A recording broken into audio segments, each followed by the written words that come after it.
Well, hi everybody, and on behalf of Bauhaus, the Wanda Diamond League, and World Athletics, a founding member of the Diamond League, welcome along to our press conference afternoon ahead of tomorrow's event at the Stockholm Olympic Stadium.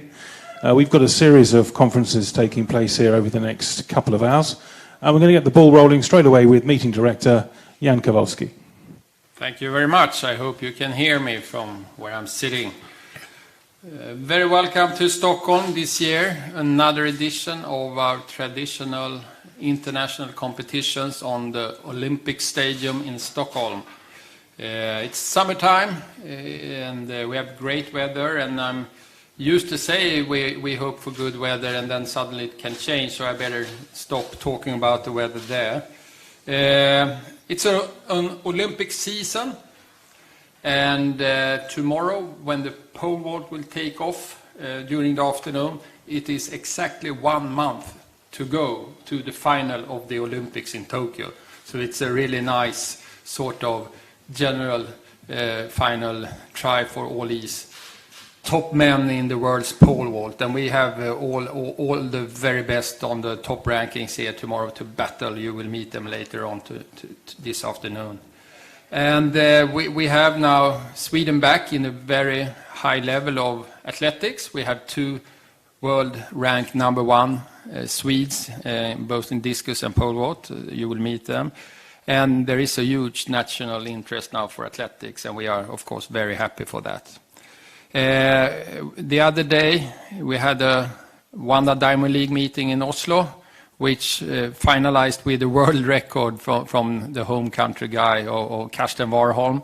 And we really have a good chance here in Stockholm to have a same sort of end of the day with the pole vault. And why not in the discus throw? We know it's going to be wind that will fit the throwers pretty well in the stadium. So we have really a couple of good chances there. It's quite many years since we had a world record. It's back to 1997 when Wilson Kipketer ran evenly fast as Sebastian Coe's world record by that time.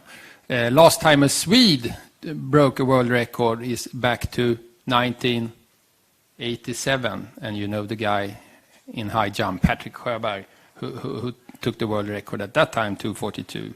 So we would be very happy to have a new one, but you can never order them. We just can put the conditions to be right, and then the athletes have to do the rest. Eventually, we know that we can have spectators again. Last year, we were the only international meeting in Stockholm that took off during the summer. With no spectators, but at least we managed to do that. And it was broadcasted to 158 countries, so we were very happy with that. This year, we can have spectators. Until Monday, we knew it was 500 spectators, but the government went out with a new decision of lifting restrictions, so they allowed 3,000 on Tuesday. But then also they had a condition to that restriction that you are allowed to sectionate the stadium, the City of Stadium, the Olympic Stadium, which means that we now divide the Olympic Stadium into 4 pieces. I mean, very easily in terms of first curve, second curve, and the finish line and the opposite line. And totally, we think we managed to bring in up to 5,000 people. So it will be similar to what Oslo had the other day, Thursday. And that's going to make a huge change for the athletes in how they will have a feeling in the stadium and how they will perform, hopefully, to the better. And then we also want to thank the government body of athletics, World Athletics, for making this happen, and together with the Diamond League title sponsor, Wanda, of course. Locally, we have the title sponsor where you are sitting, Bauhaus. This is the head office of Bauhaus, and we thank them very much. And this year, we also have 2 new main sponsors in terms of ICA, the food store chain, ICA, and the hotel chain Scandic Hotels. So we very much thank them. Together with the other main sponsor, we have NEH, and one partner group who is also taking the step up to a main sponsor this year, And from last year, we also have the Prioritet Finans and Sundström Safety. But last but not least, the city of Stockholm, which is a very important partner into this both because they run the Olympic Stadium and they also financially support us very, very, very strongly and very nicely. Okay, yeah, thank you very much indeed. Anybody have any questions for our meeting director before we crack on with the real athletes? Yeah. Thank you. Okay, great. Well, thank you very much, Jan. Best of luck tomorrow. As you say, good weather is predicted, so fingers crossed we have an excellent meet. And I'm sure that contributing to that meet will be our first four guests coming up very shortly. Daniel Ståhl, Kristjan, Ronnie Baker, and Marvin Bracy. They'll be our first quartet. Thank you.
Well, welcome, gentlemen. Thank you very much indeed for joining us today at the Bauhaus HQ. I'll quickly go through some credentials. I'm sure you have them already, but Daniel Ståhl, of course, reigning world champion, Swedish record holder. Daniel arrives here in Stockholm in very good form, having won the discus competition in Oslo on Thursday evening. Next to him, Kristjan, the three-time national champion of Slovenia, second placer in the Diamond League in Oslo. Ronnie Baker from the the USA. Hi, Ronnie.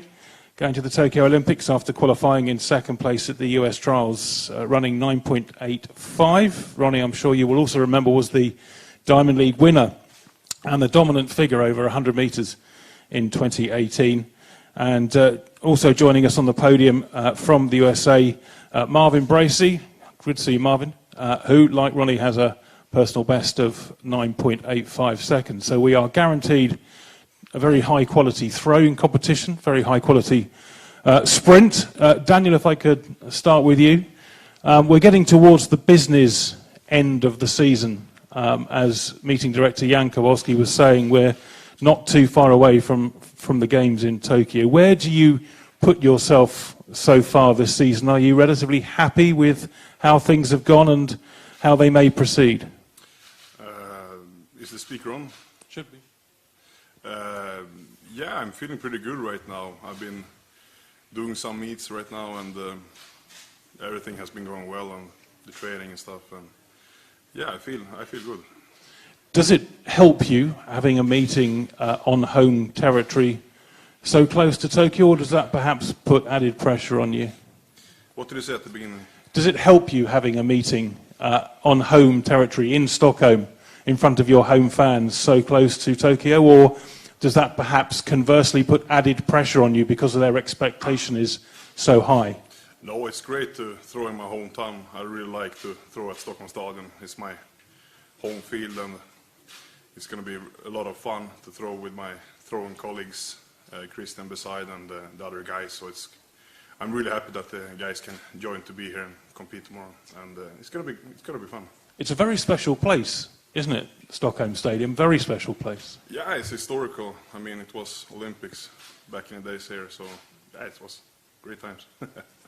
nearly as old as me. Kristjan, he's a difficult man to beat, isn't he? What can I say? But you're going to give it, I'm sure, every attempt because, you know, again, for you, it's really, really important these next few weeks. Obviously, the Diamond League continues. And then I think before Tokyo, you'll be going to Tallinn for the under-23s. So same question, really, as Daniel. How do you see your season so far, and are you happy with your progress? I mean, with this season progress, I'm extremely happy. I didn't expect such a progress, and what can I say? All gone well, training gone well, also competition, I did my best, so I'm very happy. And the under-23s, where do you, that under-23 competition in Tallinn, where do you rate that in terms of importance this season? I think I would say the most important game competition this year is Tokyo, obviously, and then after that it's Tallinn, under-23 championships. As you travel around the world and Europe, do you sense that discus has a special place in certain cities, certain countries? I mean, obviously, here in Sweden, you know, Daniel is, you know, he's not far short of a national treasure. So do you get that sense that it depends on where you are in the world as to the sort of importance that is attached to your competition? I mean, yeah, sometimes you get the feeling that in some countries it's very important, it shows, very high rated, so yeah, you get that feeling. Well, good luck tomorrow. It's going to be a fantastic competition. Not throwing the discus, running possibly a little quicker, will be Ronnie and Marvin. Welcome along. First of all, Ronnie, I'm sure you're probably just still recovering and just inwardly delighted to get through the storm that is the US trials. Yeah, absolutely. I definitely won't be throwing the discus, but hopefully running fast. Yeah, it's just coming off of that. I mean, it's one of the most competitive meets that there are in the world, really. And so being able to get through that has definitely been a relief, but also one of kind of excitement and joy for sure. I did hear a quote from one US athlete who was asked if having competed at the World Championships had prepared him for the US trials, and he said, no, not even close. This is a monster of an event. Is that how you felt? Well, one, I haven't competed at a World Championship, so I wouldn't know the feeling. But I think that I probably could agree with him. I don't know. I think that everyone talks about, especially the U.S., talks about how just the depth that the U.S. has is honestly huge. It's ridiculous. You know, we've got lots of guys that come in, multiple guys that have run under 10 seconds. And so it's a very competitive atmosphere. And so hopefully when I get to the Tokyo Olympics, I can compare the two. But, you know, I'll never know until I get there, so we'll find out. Well, we certainly will. Marvin, great to see you here in Stockholm too. Yes, sir. Just slightly aside from the trials, the event itself, Hayward Field has changed quite dramatically over the past 12 months in readiness, of course, for the World Championships next year. As a venue, can you just explain to the people here and people watching what it's like to compete? The atmosphere there is really everything. It's not even the track and what it looks like. It's just being in there. It's always something special. Whether it's a trials, just a regular meet, and then World Championships. Like just when you get there, you just feel it. You know that it's time. You have no choice but to run fast. You have no choice but to compete hard and have fun. And of course, when the stadium was being redesigned and rebuilt, so many people had been to that venue for so many years. There was a lot of angst, perhaps a bit of frustration, some wailing and gnashing of teeth. But now it's complete. Do you get a sense that it is going to become an iconic athletics venue in its new guise, just as it was in the old design? I mean, big time. Look at what just happened. It took 989 got fourth place in 100. So it's already making its way. It's already on that list. The venue didn't really change. The atmosphere didn't really change. Just what it looks like. So it's already there. And in terms of being back in Europe, both of you, Ronnie, if I could start with you, being back in Europe on the Diamond League circuit, how do you sort of come down from the trials, if indeed you do, to run this event? Do you perceive it differently? How are you approaching tomorrow night? Man, from a nerves standpoint, it's a lot different. I feel like, being on that high is good, kind of trying to ride that wave all the way through, even to the end of the season, through Tokyo, through, Diamond League finals and stuff like that. So, I think that there's after a couple of weeks, you come down from it because it's such a high level, intense like meet and event in your life. But as far as like trying to keep the competitiveness and also the performances at a high level, I think you just continue to ride that wave all the way through the season. And same for you, Marvin? I'm really just trying to right my wrongs at this point. I pulled up in the semis, and I feel like I had a great chance going in. So it's just about getting back on that horse and starting over and just finishing the season strong. Excellent. Well, we wish you the very best of luck. You'll enjoy the stadium. The crowd are very close, as Daniel will attest to. They're right next to you when you're on that line. So good luck. Any questions from the floor? Yes.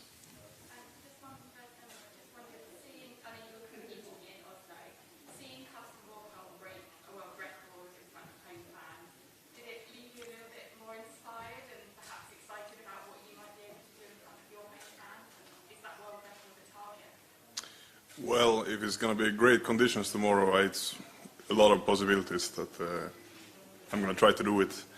But, 74 meters is not the easiest to do every day, so it's not like ordering a pizza, but I'm going to try to do it, and I think all of the guys tomorrow will throw pretty far, so because it's a great field, it's always good, the conditions, and a lot of Viking screaming, so it's going to be fun. Just on that world record, you were in the stadium, Kristjan.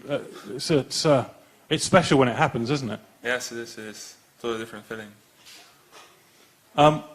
Anything else from the floor? Yeah, please carry on.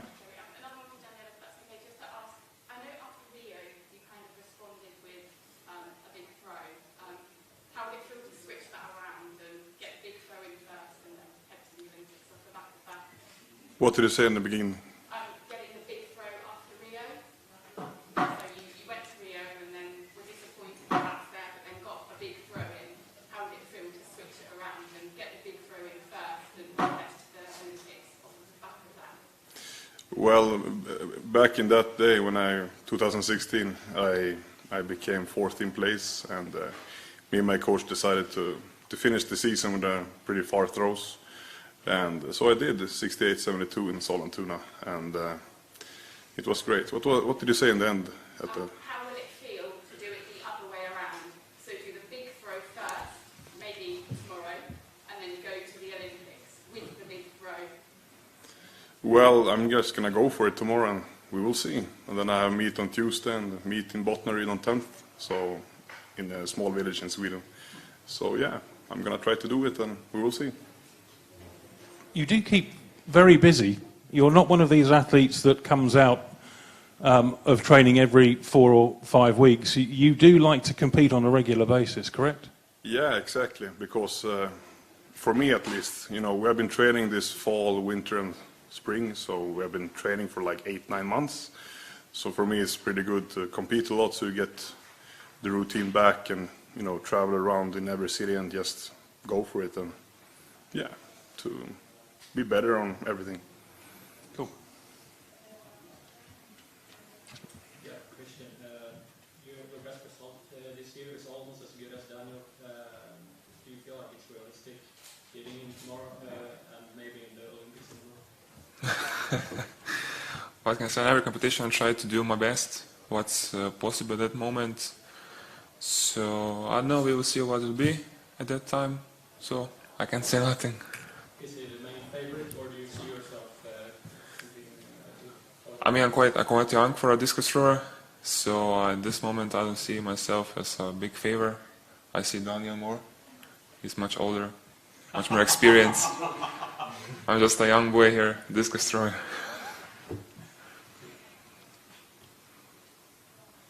Kristjan, then how does it feel to be kind of on this level then alongside someone who I assume is an inspiration for you, competing with Daniel? I mean, it feels amazing when you throw over that magical barrier, the 70 meters. I didn't expect it this year, but it happened, so it feels amazing. And Daniel, who inspired you, like perhaps you inspired Kristjan when you were in your stages? Well, when I was 22, I looked up to Gary Cantor, Virgilius Alekna, Piotr Molaszowski, and Robert Harting. And I've been competing against them too. So, I mean, when you're young, you have to travel around the world and compete, and get a lot of experience and go to every major championships and try to do your best. And so, yeah, it's great to see Kristjan throw pretty far, and I was really proud of him when he did the Slovenian record in quarter. So it's great. It's fun. Can I just ask Ronnie and Marvin, when you were younger, who were your inspirations? Who were your heroes in track and field? For me, I actually really admired Tyson Gay. He's always been one of my favorites.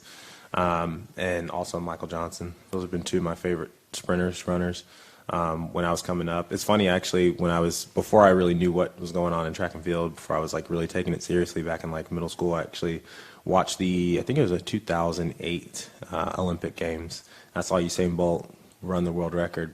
And at that time, I had no clue. I wasn't even like paying attention to track at that time, but I had witnessed something, obviously spectacular, great.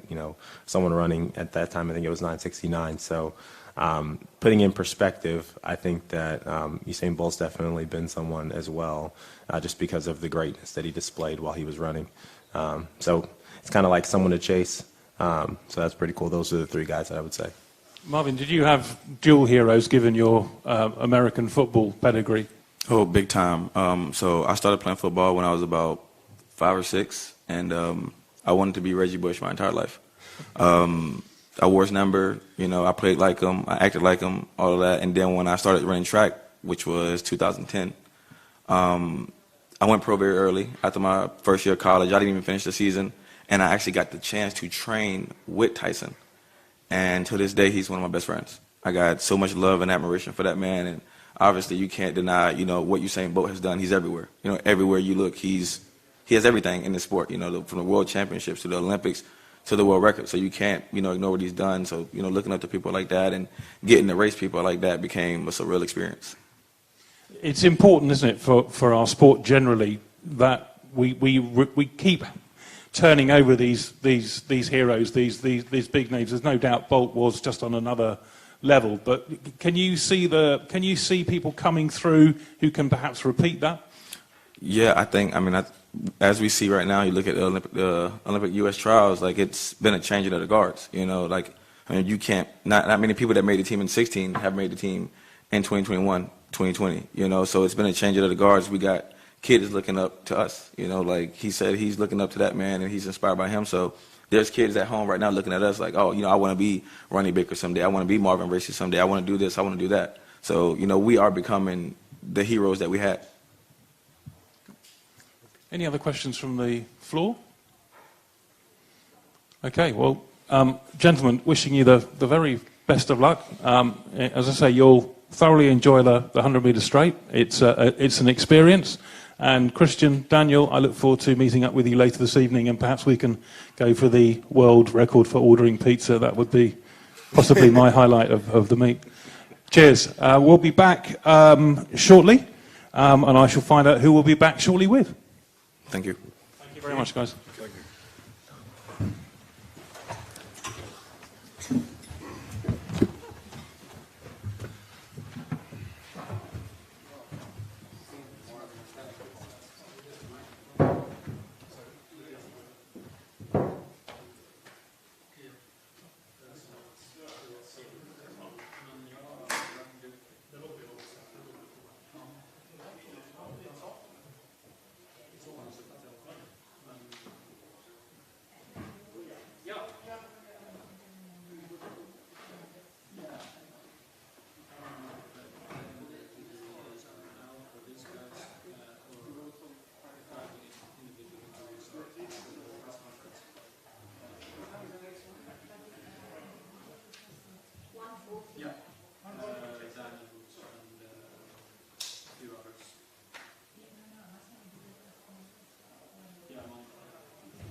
Welcome back, everybody. Welcome back to Stockholm, the day before the Bauhaus Garland, part of the Wanda Diamond League. We've got some quality events in the field and on the track. One of those races on the track will doubtless be the women's 800 metres, and delighted to welcome two combatants from that event. Kate Grace from the USA, who won her first Wanda Diamond League 800 metres in Oslo, running a personal best, 1:57.60. Kate was the 8th placer at the Rio Olympics, and up against Kate, amongst others, will be Keely Hodgkinson, fresh from her win at the UK Trials last weekend in glorious Manchester conditions, a win that saw her come home ahead of Laura Muir and Gemma Reekie to secure her place on the team. Earlier this year, Keely became the youngest ever British woman to strike gold at the European Indoor Championships. Kate, if I could start with you, because you've had furthest to travel.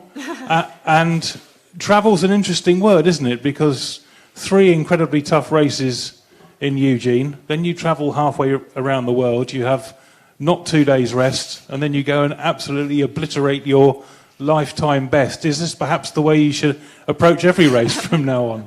Yeah, I think so. I think you just work really hard, be really strict, and then don't sleep at all or sleep all the time and just eat applesauce and bananas, and then it all works. No, but honestly, it was a disappointment, major disappointment in Eugene. Basically that night found out that I was in Oslo. I think I just wasn't thinking past it, and so decided that sounds great, wanted to let's get out of here. Next day packed up, left within 12 hours of the race, and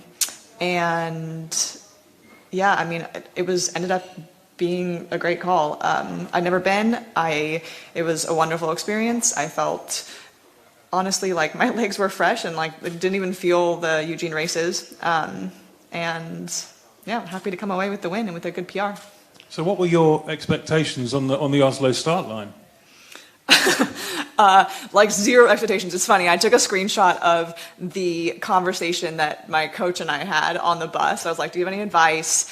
And he was like, no, I literally have no idea what you're going to do. And I was like, yeah, me too. I'm either going to run. Yeah, I was like, I'm either going to run 2:03 or just kill it. And he was like, YOLO. And so, yeah, why not? But honestly, I mean, maybe that helps. It's kind of nice after having been so focused. I just joined the group Team Boss in January, so it very much felt like we were on a sprint to get ready. And after so much focus, maybe there's something to just taking the pressure off and going out there and running what I could run. We had Ronnie Baker here, Marvin Bracy a little earlier, and you could sort of sense the relief on Ronnie's face and in his voice that he'd come through Eugene. Can you put into words just how incredibly tough those few days are, particularly, unfortunately, for your good self, of course, not getting quite the result you were after? Yeah. I mean, that's why the American trials are so magical, though. It's all in. And honestly, I benefited from it in 2016, right? You have these amazing stories of people making a name for themselves. It's all about what you finish at the trials. I think that what makes for great television, makes for great entertainment.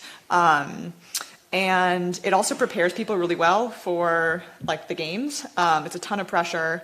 I mean, right now, honestly, the 800, especially in the US, it's just so top notch. It's crazy. I mean, everyone that, the 3 women that we're sending are all amazing. I think they all should be looking at that medal stand.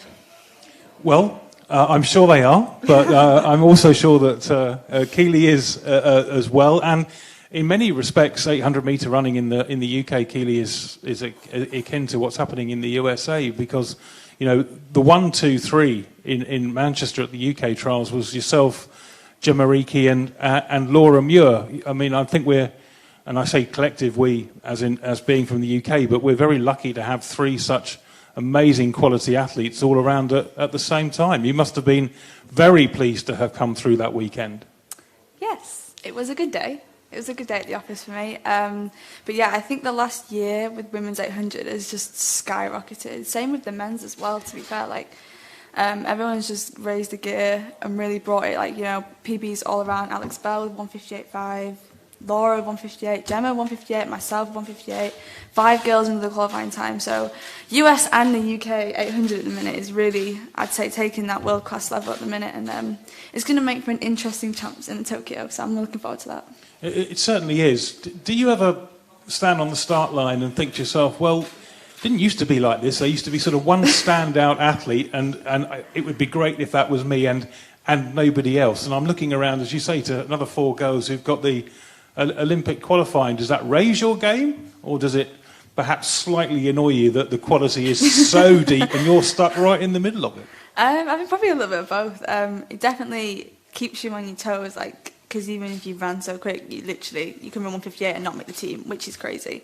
I don't think we've had that for a long time. But yeah, it would be nice if it wasn't so difficult sometimes. But I think it bids for, again, good TV. And people, when I was at the trials at the championships, everyone was saying, like, can't wait to watch the 800s, can't wait to watch the 800s. And I think both the men and women's really stood up to, you know, what everyone was, like, chanting them about. So yeah, I think it's really good to watch, and it's only going to bring the sport forward as well as compete with each other. As I mentioned at the beginning, you're obviously one of the youngest members of the Great Britain team, the youngest ever medalist at those European Indoor Championships. Are you getting plenty of advice from teammates as well as your coach and others? Yeah, but it's good with the girls as well, because we all, like, really respect each other and we get on really well as well. But I'm also very fortunate to have, obviously, Jenny Meadows in my corner and Trevor. They've got tons of experience at that world level and that Olympic level, so I have the advantage of that, which is really nice. But no, yeah, I'm just enjoying the process really, and looking forward to tomorrow as well. Well, obviously we know where your sort of next few weeks are progressing to. Kate, you've obviously had to reassess a little bit. Does this mean we're going to see you more in Europe over the coming weeks and months? Yeah, it does. I mean, honestly, I feel like the plan has been evolving, and it was nice running well in Oslo because that has opened other doors, this and Monaco. So yeah, I'll be running Stockholm, then Monaco. I've never done either. Very much looking forward to the stadium here. I've heard great things, or just like heard it's amazing. Mm-hmm. And then I think a mile in Gateshead. And then there's a break, obviously. But yeah, I mean, I'm in good fitness right now. I mean, obviously just PR'd, and so really looking forward to just getting in good races, good competition, and hopefully back here in August and September. Well, we look forward to welcoming you to not only the Olympic Stadium here in Sweden, but also to Gateshead. Not sure we can promise you the 160 degrees Fahrenheit in Gateshead that you had in Eugene, but we'll try our very best. Questions from the floor? Yes, right at the top there. I wondered at what point it was kind of over a difficult year last year as well, and start of this year, that you realised that the Olympics was a very realistic target, and actually that you can have a real impact as well. I think last year I didn't really get to show what I was really capable of the times of, so I feel like that's why this year it looks like such a big jump. But definitely through the winter, it was in the back of my mind of like, oh, maybe I can. I thought I would scrape through. I didn't think that I'd be winning the trials, so it was a nice surprise. But yeah, I think it's always been in the back of my mind, and I really believed that I could do it, and that played a big factor in standing on the line at the weekend, and I really wanted to secure that place. So I'd say it's been a semi-target all year, really. Okay. Well, we have another 3 athletes standing by, so I'm going to stand you down. So thank you very much indeed for joining us, and the very, very best of luck on the track tomorrow. As I say, please enjoy the stadium, Kate. I'm sure you will, and so will you, Keely, as well. Take care. Thank you.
Welcome back, everyone, to our third conference, mini-conference ahead of tomorrow's Wanda Diamond League here in Stockholm. And the phalanx of quality athletes continues. Marie-Josée Talou represents Côte d'Ivoire, of course, is the national record over 200 metres, a multiple African champion. She has 3 World Championship silver medals and was a 4th placer at the Rio Olympics. She runs in Stockholm, fresh from victory in the 100 metres in Oslo on Thursday night. Ukrainian Yaroslava Mahuchikh is still only 19, Yes. but list of achievements is incredibly lengthy. European and World Under-18 champion, Youth Olympic champion, European Under-20 champion, European Indoor champion, World Silver medalist from Doha. And this year she jumped 2:06, the best jump by any athlete indoors for 9 years. And Femke Bull, national record holder for the Netherlands at both 400 metres and 400 hurdles. Over the hurdle, she took gold at the European Under-20 Championships in 2019, while at senior level, she's the reigning European 400-metre indoor champion, and she also anchored her national team to a championship record time and that gold medal in the 4x400-metre relay. Welcome to you all. So much experience, so many medals won by all 3 of you, but there is only one question I can start with. And that's to you, Yaroslava. England, Ukraine, in the football, who's going to win? And why? Hello.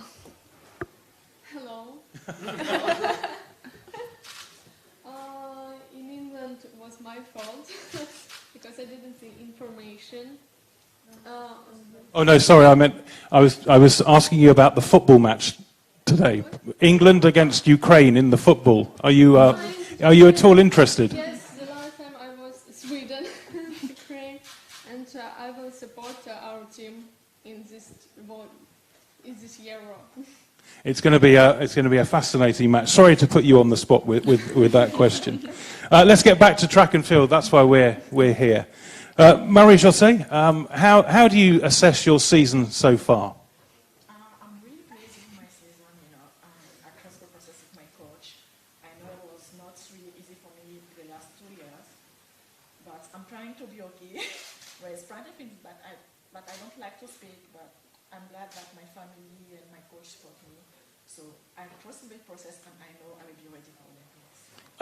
Just talk us quickly through the race in Oslo the other night. Relatively happy? Yeah, I was really happy. I didn't know that I was going to run that fast because I was really tired. I traveled from my country on Saturday, and I have another travel to Switzerland, and the weather was not good. I was really tired. And I flew again early morning. I have to wake up at 4 to come to Oslo, so I was really tired, really tired. So run 10:91 with all that tiredness, I was like, wow. So yes, I was really pleased. As a sprinter, it is just so incredibly competitive. Yeah. These days. Are you one of these athletes that wakes up in the morning and immediately goes onto the internet to see what on earth your friends and competitors have done overnight? It's really, I guess, is a boost. It's a boost because it's to let us know that the Olympic will be in fire.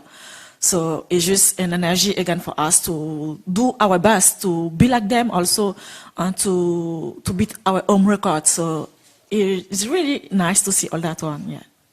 Well, thank you very much indeed. Yaroslava, you're still such a young athlete, but as I mentioned at the beginning, you have achieved so much. Are you getting used to the fact that you are one of these star names at a Diamond League meeting? Are you used to the fact that people want to speak to you, want to interview, want to take your photograph? I'm very happy to be a part of Diamond League, and at first I was in 2018 like invited sportsman, and it was very exciting for me. And from this moment, I said I must go to Diamond League and show good results. And now I continue to do, and I think tomorrow I continue to do good jumps and to be happy, be here in Stockholm Diamond League. As I mentioned to Marie-Josée, the women's sprints are hugely competitive at the moment. Where do you put women's high jump at the moment? Do you feel that there are big jumps to come from yourself and others, and we're just waiting for those jumps to happen? Oh, now a lot of girls jumps high from 2 meters and higher, and I think it will be a good competition and a good competitive, and I'm very excited. We're excited to see you compete as well, as of course we are with Femke. Same question as I mentioned to the girls. Where are you in your season right now? Are you happy with your performances? Are you happy with where you are with bigger races to come? Yeah, I'm really happy so far about my season. I'm getting almost in every race a new PB, so that's not normal for me. So I'm really happy about that. But Tokyo is coming closer, and I now have done 3 competitions fast after each other. I had Oslo and now Stockholm and then Hungary. So yeah, it's nice to put now together and do a race and then 2 days later another one to see what you can change. So I'm really excited about Tokyo. Things tend to come in waves. They happen in cycles. And we could look at Netherlands athletics a few years ago and we might struggle to name some names. And now we do not struggle at all. You know, there's yourself and a raft of other incredibly talented Dutch athletes. Why is there suddenly been this explosion of talent in athletics in the Netherlands? Well, I think, of course, Daphne Schippers, she had a breakthrough, and I think that inspired a lot of people in the Netherlands and athletes to be like, okay, we're from the Netherlands, but we can also achieve high things. And at our sports center in Papendal, of course, we all come together and we really train as a team. And I think you can really see that back we now go with 5 relay teams to Tokyo. So yeah, we really are working as a team and we see that we can also achieve a lot. And is it easy to continue that team approach on the Diamond League circuit? Because of course that's very much an individual event. Yeah, it's different, especially because last year with COVID, we could come with a lot of people from our team. But I'm really lucky to be with Lea Sprunger to many of these competitions. And yeah, you still have support on your phone and you talk to each other and you still train together and it's still there always. Well, good luck to you as well, of course, tomorrow night. Do we have any questions from the floor, please? Yes, please.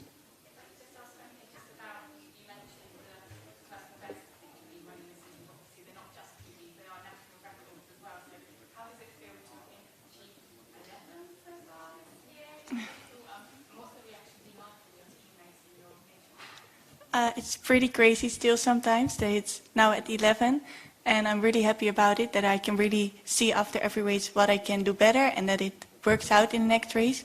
And yeah, everyone is just really happy about it, also because it helps for the relay when we all run faster and we really inspire each other to go faster. Like Lieke and me are really a bit at the same level, so when I do a fast national record, she also wants to run faster, and things like that really motivate each other. Yes, please.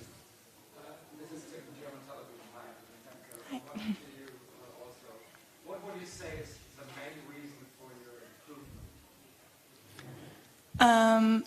Well, I started training at the National Sports Center at Papendal now 1.5 years ago, and I think that really helped a lot because after that I started from 53 because you have everything you need there. You have a good team, you have your physio around, you have, yeah, really when you need a physio, it's there in 1 minute away.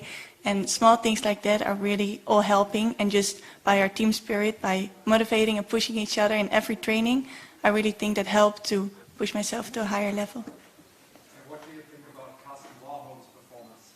Yeah, I think it is crazy. I was, of course, waiting in the stadium to see it, and yeah, the way he's running, it's really amazing and really inspiring.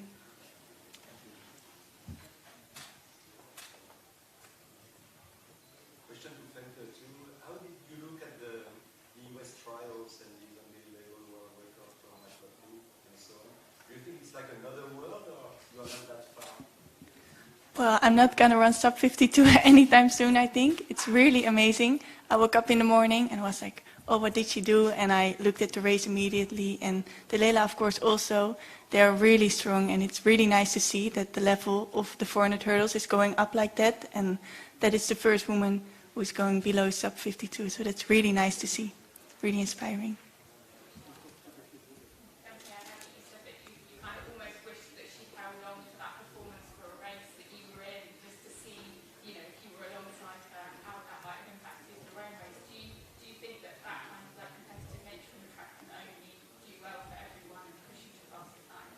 Yeah, I really think so. It's when you have someone that you compete against, it always helps to push each other, and I think that's what makes it so beautiful when competitors are really going against each other, like at the trials. You see amazing times are getting off that. So yeah, that's really, really nice if you can really be really competitive in the race, in the last meters where you full lactic. Okay, one more, please. One more to Marie-Josée. You said before that you felt tired when running 10.91. Yeah. What do you think it's possible when you're awake?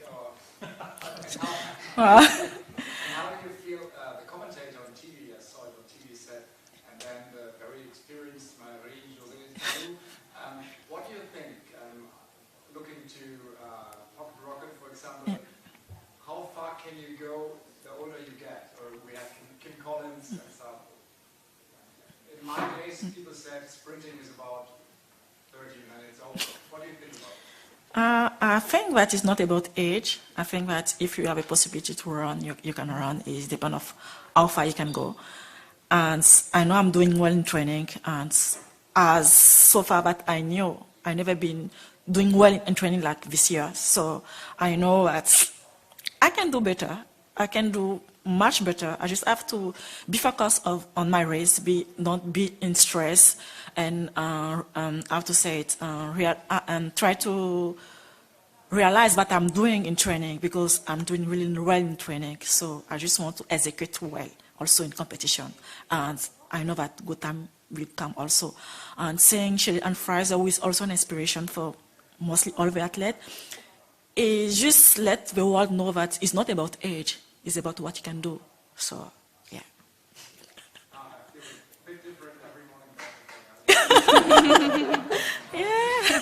Yeah, whatever you can do, because I know plenty of people say, okay, after 30 you finish, but you just prove that after 30 you can come and beat against a record. So, who knows what we can do?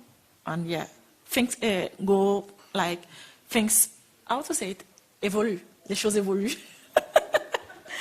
Things going better and better each day. So I guess we have the power and the ability to change. So this is what we are doing. Yeah. Yeah. Merci. Okay. Well, thank you very much. I'm going to let you go because I think you need to go training as well before the end of the day. So thanks all three, and very best wishes and good luck tomorrow. Thank you. Thank you.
can carry my... Hey, welcome.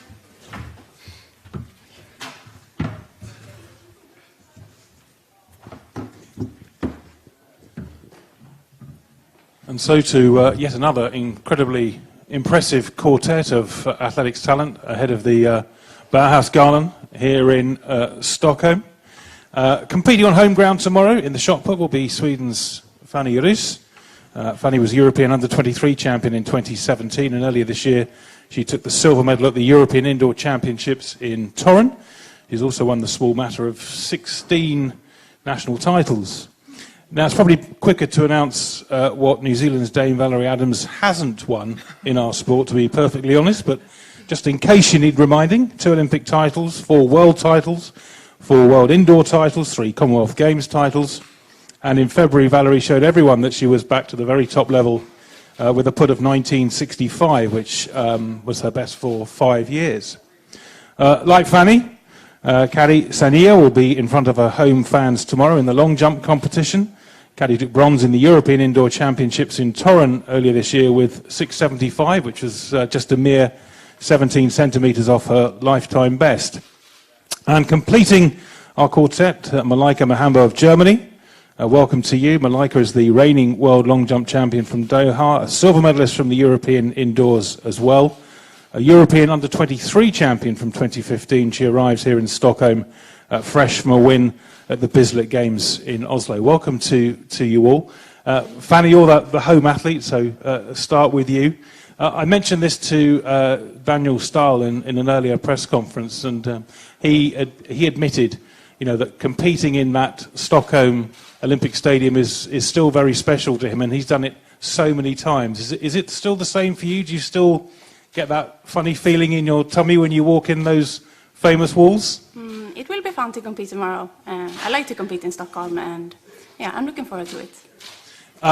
Tough competition, of course, but that's probably exactly what this part of the season is all about. Yeah, it's a very good start list, and I will do my best tomorrow and throw as far as I can.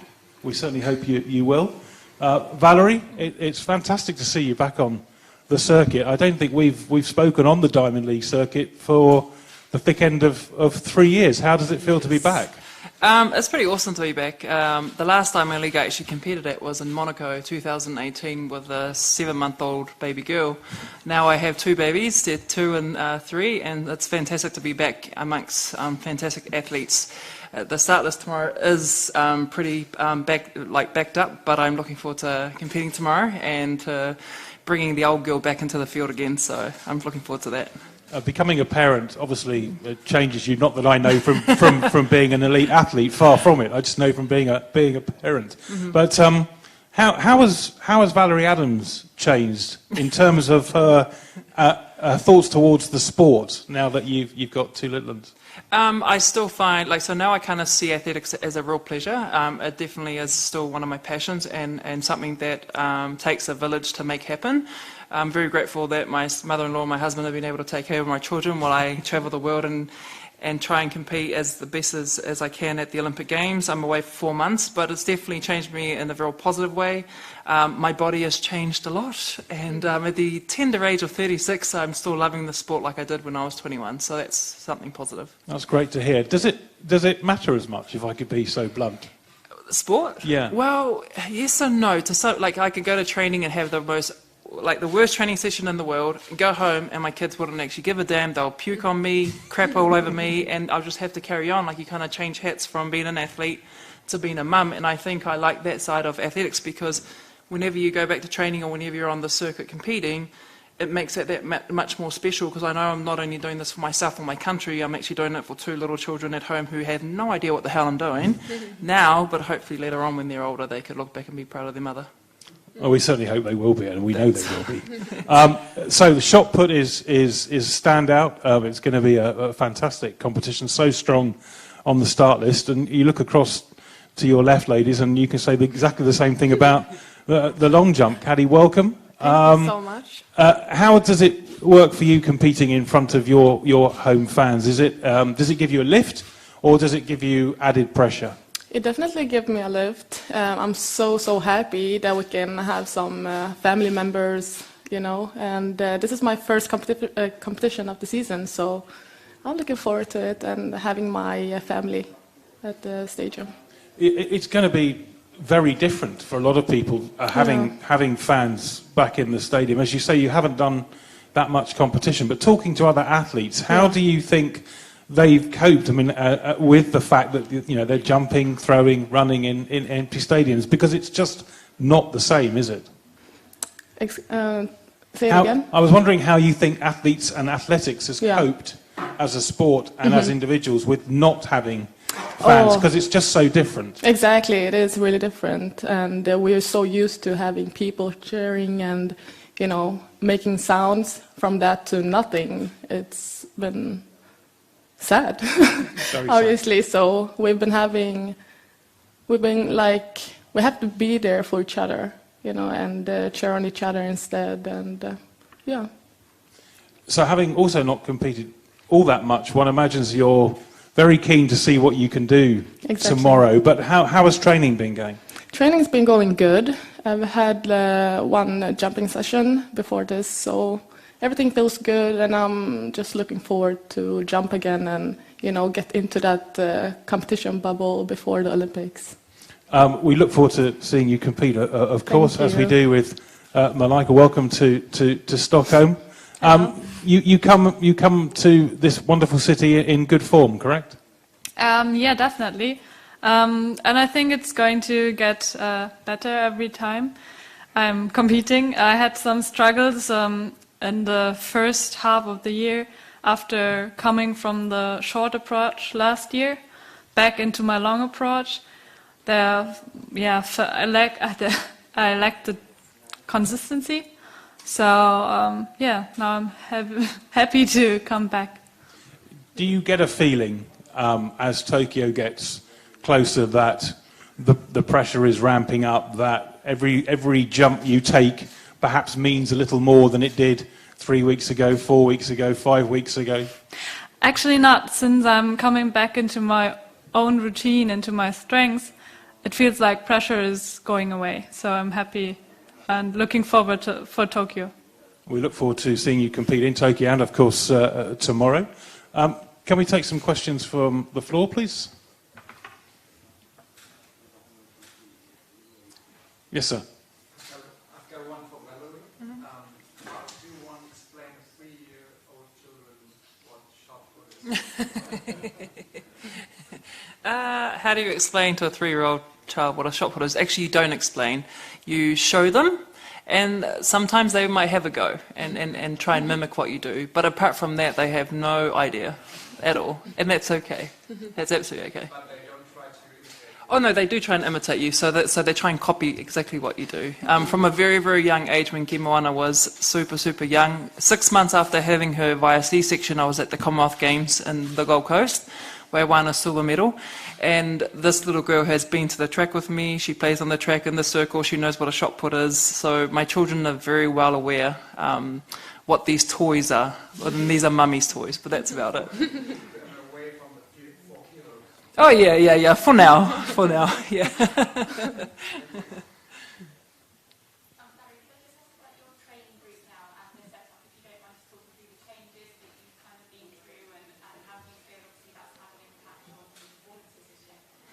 Yeah, so obviously with COVID, the world has changed in many ways. For me, the original plan was to go to Switzerland, stay in Switzerland with JP, work with my Swiss coach, have my family there, and everything will be honky-dory. Unfortunately, obviously, the world came to a halt and we all had to stay home. So I had to find some sort of way or a different way of finding stimulus in what we were doing, and to get to a stage where we're not so stagnant and stale, doing the same thing every day. So the only option and the most positive option I had in little old New Zealand was to move to Christchurch and train under Dale Stevenson, and Dale is actually coaches Tom Walsh as well. So I've been able to, for 9 months, stay in Christchurch and train with this group. And he's had to really, I guess, modify a lot of the things that I used to do, and that's partly because of my age. And accepting the fact that I'm not a 21-year-old is not always the easiest thing in the world, but it's something that I learnt really quickly, that in fact my issue is not my strength, it's actually everything else around that. So it's actually how do you get, the ultimate goal was always how do you make the shot put go further, right? And that's the ultimate goal. It's not to get stronger or anything like that. And I had to really work hard with my mental and also acceptance and trust in the process on how we were going to get there. Ultimately, I am in the best shape that I've ever been after having children, and this year I threw, like it's the furthest throw I've ever thrown since having 2 children. So to be still competitive at this tender age of 36 and amongst my peers who are 10 years younger than me and more is quite exciting, because I'm still up for the challenge, first of all, but secondly, I think the love and passion for the sport is still there and still at the top of my radar. So I have a massive team behind me, but the training environment has definitely contributed to bringing me here today. If I could just ask a question, perhaps to the other three, just for the moment. We were speaking to Marie-Josée, and she was saying that age is just a number, but we did notice that, athletes tend to, at the moment, be just as strong at later years of life than perhaps we're used to. I wonder, Fanny and Khaddi and Malaika, do you see yourselves still competing at this kind of level in 10 years' time, in 12 years' time? Do you think that's going to be possible? Do you think athletes will just continue to be as good at older ages? Fanny first. Yeah, maybe. Valerie is a good example, and and she has always been an inspiration for me. And I think I saw her compete here in Stockholm when I was 12 for the first time, or something like that. So, yeah. Is age? Let's not go there. Let's leave that one. Is age just a number for long jumpers? Yeah. Actually, if everything feels good in the body, you can just go for it. Nothing is gonna stop you unless you're injured or something. And as she said, I think it's good that you can also focus on maybe building a family to have that on the side, and then you can go back. For sure. Malaika, the same sort of question for you. Do you feel that your international, domestic, competitive career shouldn't be defined by numbers? Should be defined by how you feel, how you're still competing? No, I think, like Khaddi said, it's something that your body tells you. If you can still manage to keep up, then it's good. And I think even if you have maybe some differences than you were younger, but you still have the mental capacity that is growing with each year you're having competition. So I think that's also something that's really useful and really essential for performing well. Cool, thank you very much. Yes, another question from the panel. Mm-hmm. I know that you mentioned the Tom there, and the relationship that Tom and Dale have always had about the band that they have and these vets and things like that. Mm-hmm. Is there a similar kind of relationship within the whole group? Have you had any vets with Darren yet, or do you think that will be to come, or do you just concentrate on your performance? To be honest, I think the relationship they've had has been formed over a number of years. I've only just turned up to the group and things like that. For me, it's about getting what I need and getting what I need at training, and then see you later type of thing. But a lot of respect for the group and a lot of respect for what everybody's doing. But ultimately, it's relationships like that are built over a number of years. I've had a great relationship with my 76-year-old coach over in Switzerland, who I love so dearly, but that was formed over a number of years. So yeah, no bantering, sometimes. Yeah. Yes, one more. Just one last for Khaddi.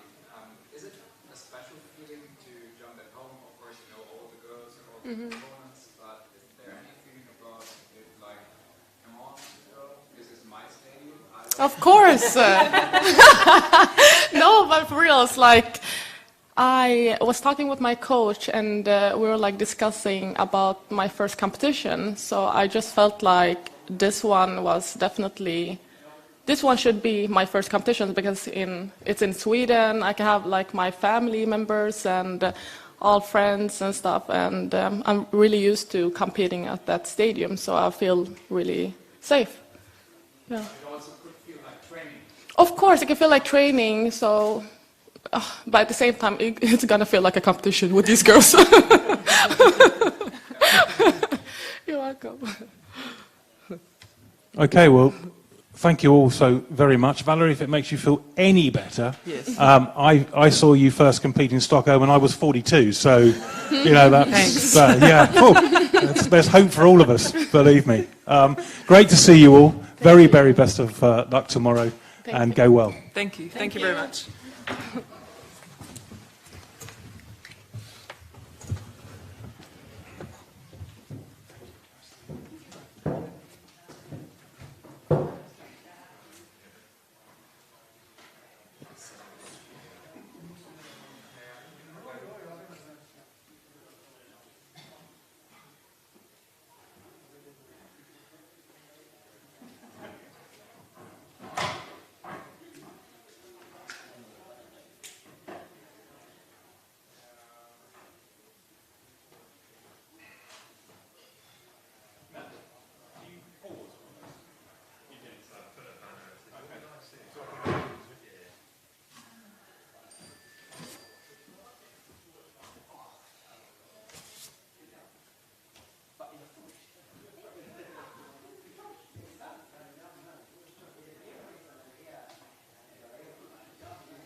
Want to give me the middle spot? Like, no way.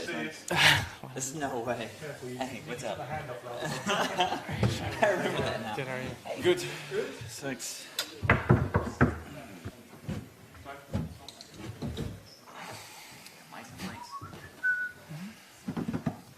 Matt, how you doing up there? Good to see you.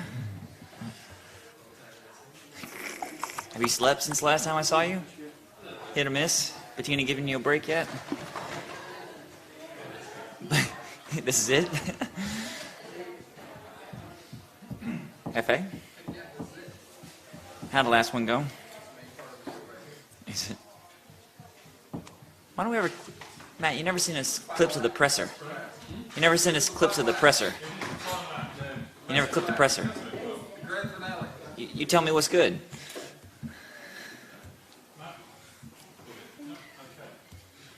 Well, welcome back, everybody, here in the room and watching online to our final press conference ahead of tomorrow's meeting. This one obviously features what we could best describe as pole vault royalty. They need no introduction, but I get paid by the word, so I've done one anyway. That's my guy. Mondo, the reigning world record holder, European champion, European indoor champion, world silver medalist. Not only is he the current world athlete of the year, he also recently picked up another title of most promising Wanda Diamond League umbrella holder at the meeting in Gateshead. Another stunning performance. Sam won the world title in London and again in Doha. He has 2 silver medals from the World Indoor Championships, a bronze from the Rio Olympic Games. He also won the Diamond League event in quite glorious conditions in Gateshead back in May, taking second place as well at the US trials a bit more recently.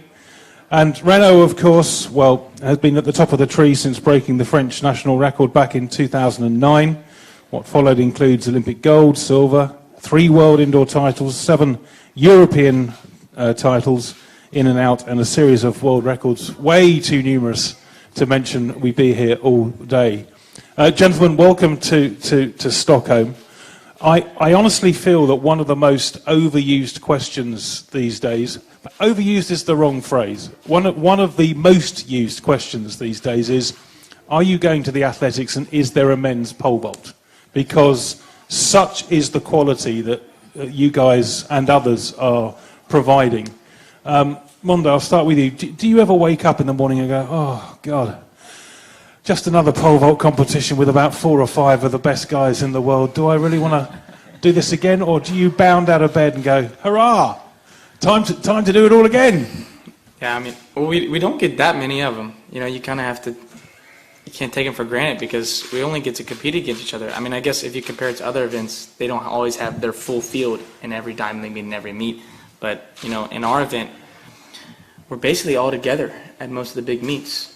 I mean, and so I think that's kind of a special thing about our event is that, you know, we show up, we compete well, and we get to do it more often than most other events. So, no, I enjoy it. I enjoy competing against these guys. We have a good time out there.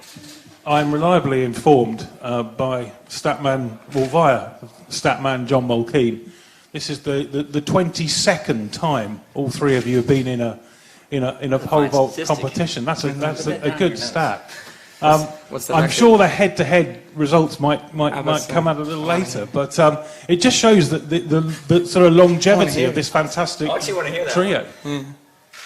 So I was saying it shows the longevity of what is a fantastic trio of athletes. Yeah, we've been getting after it for quite some years now. You know, I competed against these guys for the first time in 2017, and you know, it feels like it's just, I don't know, it's like a blink of an eye.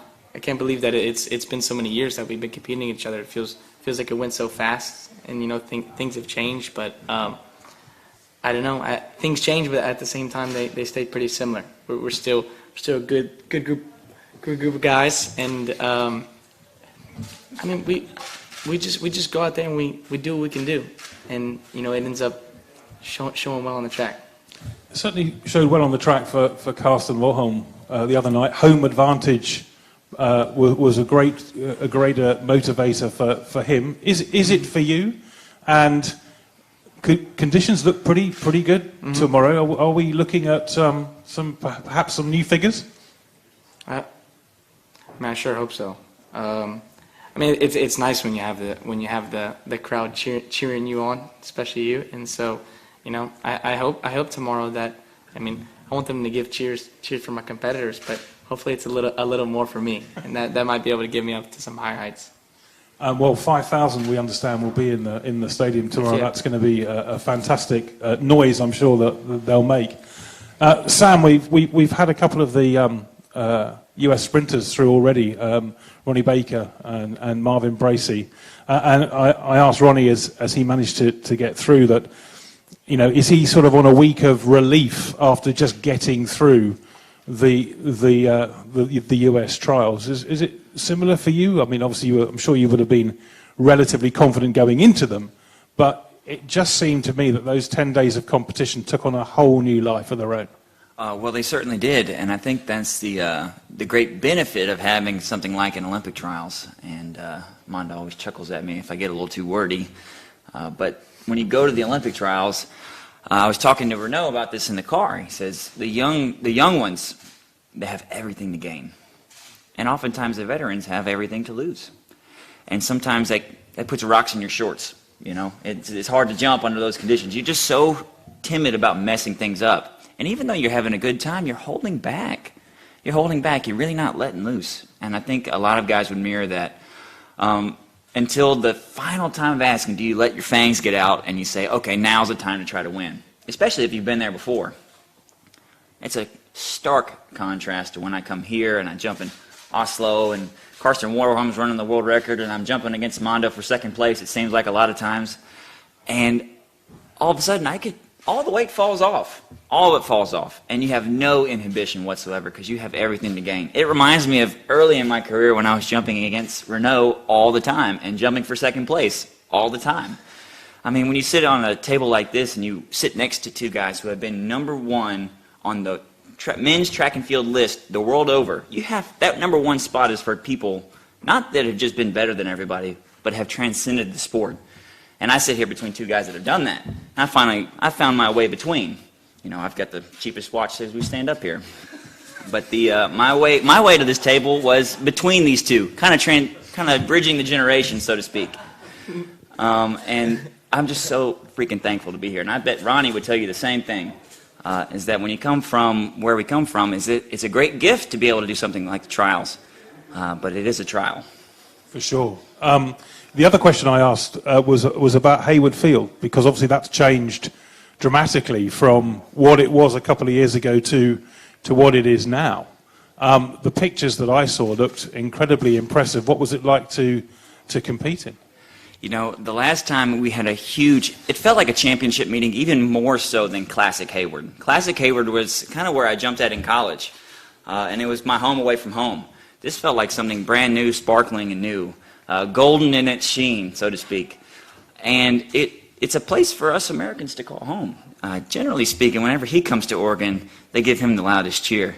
And when we were in Portland in 2016, he certainly showed them why. And in Eugene in 2015, he jumped 6:05 in front of the home crowd. It was the highest jump outdoors in the whole nation, in the whole continent, for a long time, or ever since my jump in 6:06. So you have highlight performances, but now they get a place to congregate, a brand new stadium for all of us. And so I hope Mondo will come out to Eugene, but sometimes it's hard to get everybody to the west coast of the United States. It's a long way to go. For sure, particularly if you're weighed down by an incredibly expensive and weighty watch like Renaud, for instance, using all his I strength. will say that thing is super lightweight. That's Okay. kind of the whole point. Why don't you tell us a little about that time? I'm playing. So Renaud, how are you right now in the season so far? Where are you? Where's your head? Are you in a relatively good place, or looking forward to the meet tomorrow? Well, you know that we always want more. So I will say that I'm satisfied, but I want to be able to jump higher. But the fact is, if I regarding back of the last few months, you know, my last big competition for the European indoor was quite a big mess with the injury and the calf. So my main goal for me for this year was to be in shape, ready to be in shape for Tokyo. Doesn't matter what. And so from the last 5-6 weeks, I'm pretty happy to be able to jump back pretty good without any pain, so which is the most important thing for me. And right now, I mean, like 2 days ago in Oslo was the first competition I went back on full approach, which means that I get some trouble and struggling to find a good rhythm, but it's a very good step for me to be able to compete for the Olympics, because I mean, like, we know that Tokyo is going to be very hard, and for everyone. I mean, like, we are all very strong competitor. We are able to jump pretty high over 6, no doubt on it. And if we want to at least have a medal, we can't just have a goal to say, like, maybe with 580, 585 on the first attempt, I can be on a podium. I mean, like, for this year, there's no chance on that. Instead of it's raining, but we hope for good weather. So which means that we need to push ourselves to kind of some new limits. And I was really happy this winter to be back to over 6 meters with especially 606. So give me a lot of confidence. And now I'm just try to do the best work I can do to be back to this level, and then we will see. So yeah, Stockholm is going to be a great competition for me. You know, I just have this one and one left in France with Sam also. So you know, it's like the counting. It's counting every day, and every competition is very important. So yeah, that's pretty exciting to be back here. Is there a difference in your mind between a great vaulter and a great championships vaulter? Yeah, definitely. I think that you know, when you are talking about championships, you are talking about someone who is able to manage everything, and especially manage the pressure, and manage the good jump or the good time. So it doesn't matter if you have 1 miss, 2 miss, if you are down on the list or on the front. You have to make sure that at that high, I will be the one that nobody will be able to beat me. And I mean, like, we talk about that a lot of time, and especially with Sam, because few times I give him the tips, he didn't listen to me. It's so true, though. It's so true. Oh my God. So I think that makes the big difference, because, you know, a great pivot guy is someone that is able to jump high, but it has to be in kind of perfect condition, or maybe good condition, instead of a great champion is able to jump high in any case. And I think that both of three are on the second family. For sure. When we talk to decathletes and heptathletes, Mondo, they always talk about this amazing bond that they have because they're out there for so long. They're there for 2 days, hours and hours of competition. It does strike me that there is a similar bond between pole vault, because again, you guys are normally out there for 2 or 3 hours. Does that bond, does that friendship completely disappear when you get to major championships like Tokyo, or is it still there but in a different form? I would say it's still there in a different form. I mean, it's the same guys you compete against the whole year, and I've never been to the Olympics yet, so I haven't had that experience. But as far as the World Championship goes, which I think is pretty comparable, it was similar, but just you can feel the little tension in the air. You know what I mean? Because we all know that there's a lot more riding on this competition, but then at the same time, these are dudes that you've experienced a lot of funny stuff with. So it's still your guys at the end of the day. But you know, I mean, when you go to these meets and they're so important to you, you've been building up your entire life for this one competition. You know, sometimes you get in that mindset where it's kind of about you, but you know, at the end of the day, these are your bros. It's going to be an awesome competition, I'm sure. One last question from me, and it's to you, Sam, and it's relatively similar to what I was talking to Renaud about. You josh about, coming second to Mondo recently, and perhaps before that coming second to Renaud, but you know how to win championships. Well, my road to the top was taken a little bit differently than these two guys.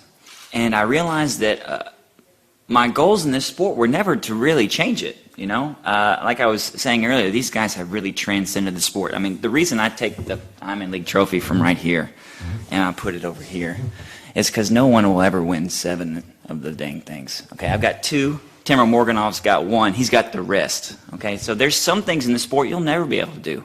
And if I wrote it on a piece of paper and I said I wanted to be 2-time world champion, 7-time American champion, and 2-time Diamond League champion, you'd say, "You're freaking crazy, Sam.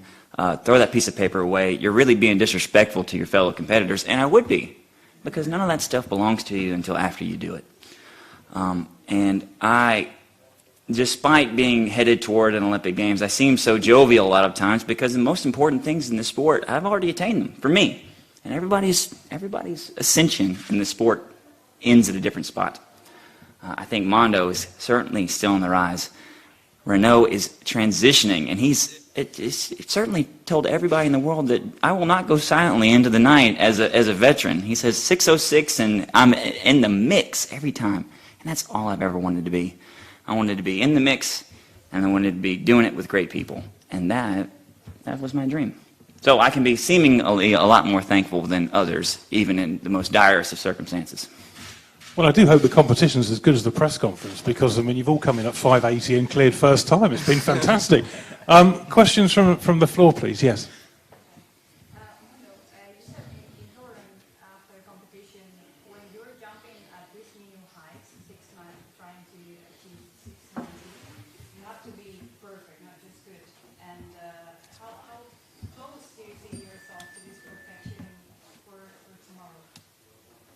I feel like I have those kind of jumps in me, for sure. But you just have to hit that perfect jump, and that's the thing. It's same like Oslo. I go, and the first attempt I feel like I'm pretty close to it, and I feel like I can give it some good looks. And then the next attempt it's just like not even close. And you're just like, what happened? These little. It's this game of, especially when it starts getting past 6 meters. It's the differences are unimaginable. So it's really just. You just gotta hit it just right. You just gotta hit it just right, and it's hard to explain really. But I feel like I have it in me. I always feel like I'm ready for that big jump, but you don't know when it's gonna come. Hopefully tomorrow. Does this constellation for all of you actually to help you to get pumped up, to really get that adrenaline you need to go that high, and also for Renaud and Sam, for you as well. This constellation is really, really rare. Do you feel like tomorrow is a very special day? It's like a trial in Stockholm ahead of the Olympics? Well, it's... Don't give me that look.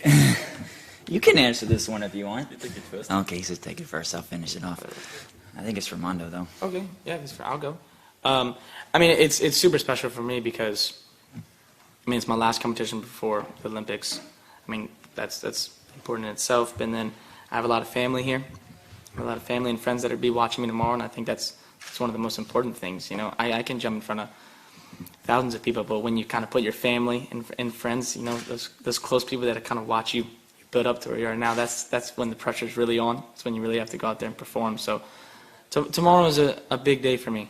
A big day for me, jumping. I only live just an hour north of here, so it feels like it's kind of a home meet for me, and it's one that I definitely want to go out and compete well in. I think every event is not like ours, because I think every man in the pole vault event wants to be here right now. They want to go toe-to-toe with Mondo, because every time you do, you get a little better, right? That's jealously what you want when you come jump with the best people. Is I want to get a little better, even by losing sometimes. And it's not the same way in every event, because it's between me and the bar, and the atmosphere is what adds to me. It burns the engines hotter, as a great man once told me.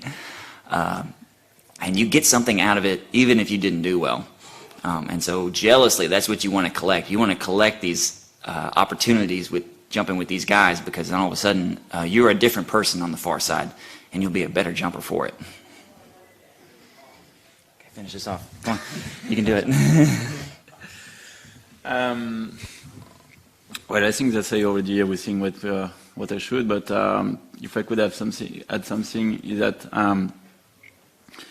I think regarding the preparation for the Olympics, and we know that, well, we are hoping all together to be on the podium, but we know that we are not alone to expect that, and so it's going to be an intense battle.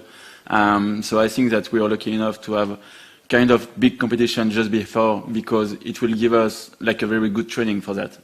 So which means that if we succeed tomorrow at our for our own level, I mean, like nobody gets the same expectation from himself, but if we get a good training, we can say that, okay, I can follow it until Tokyo, and we'll be ready for that. But if we fail in anything, we know that, okay, we still have 1, 2, 3 weeks for training to make sure that I will not doing that mistake again.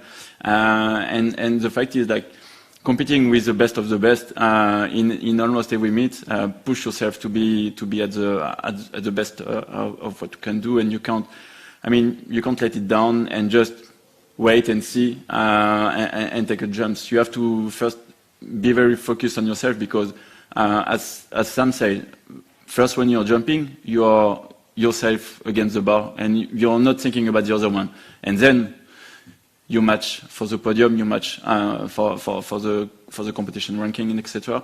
So it's a very interesting point of view when we are going to the competition. But yeah, I think we can't expect better than what we are going to have for tomorrow, and especially try, like, everybody wants to beat Mondo right now.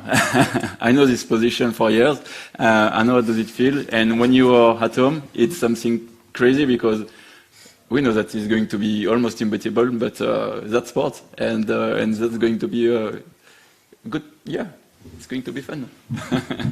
It's hard to have, and it's hard to have guys like this together that have all tasted unbeaten before, and you'll never get back there, but you try so hard, and if you can get a piece of it, man, you're gonna go a long way.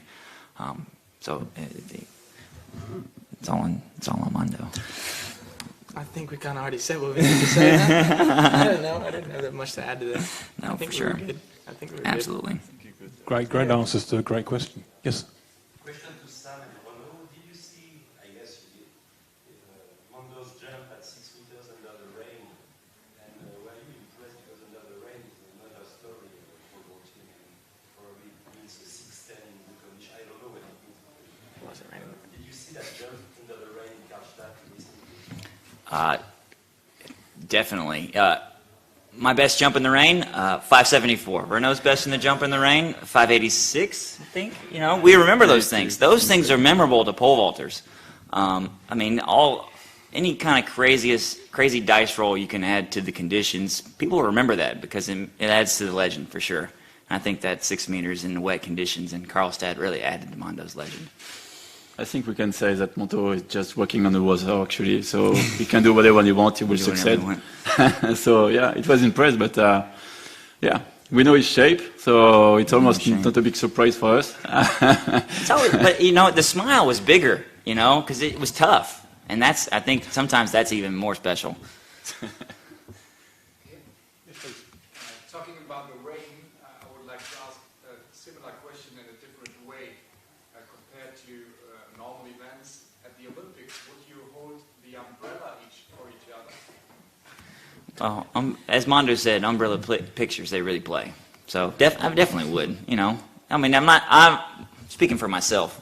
I'm not there only for myself, you know. I'm bringing 2 other Americans with me, so I'd certainly hold the umbrella for them, and I'm not going to be a jerk and not hold it for Mondo if it's freaking wet out there.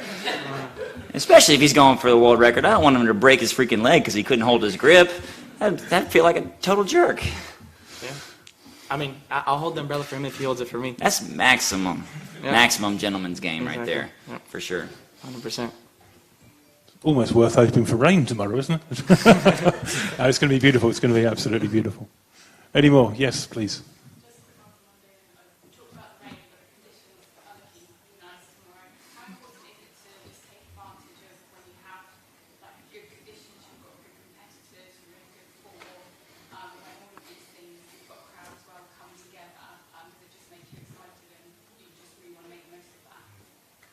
Yeah, I mean, it's nice because it's just easier. You know, when you have good conditions, you just don't have to struggle as much, whether it's, you know, on the run or if it's you're pushing against the wind or rain or whatever it may be. So, you know, those times that we get those good conditions outdoors, which, you know, it seems like this season hasn't been that much. So we've been trying to take advantage of it when I get the chance. And so, I mean, yeah, I mean, tomorrow's special. Tomorrow's a really special scenario for me in many ways. So if we go out there, we get good conditions in front of the home crowd, you know, I hope to go out there and try to do something special in front of everybody. As long as we finish on time, that's all I want. So, any more? Just one more.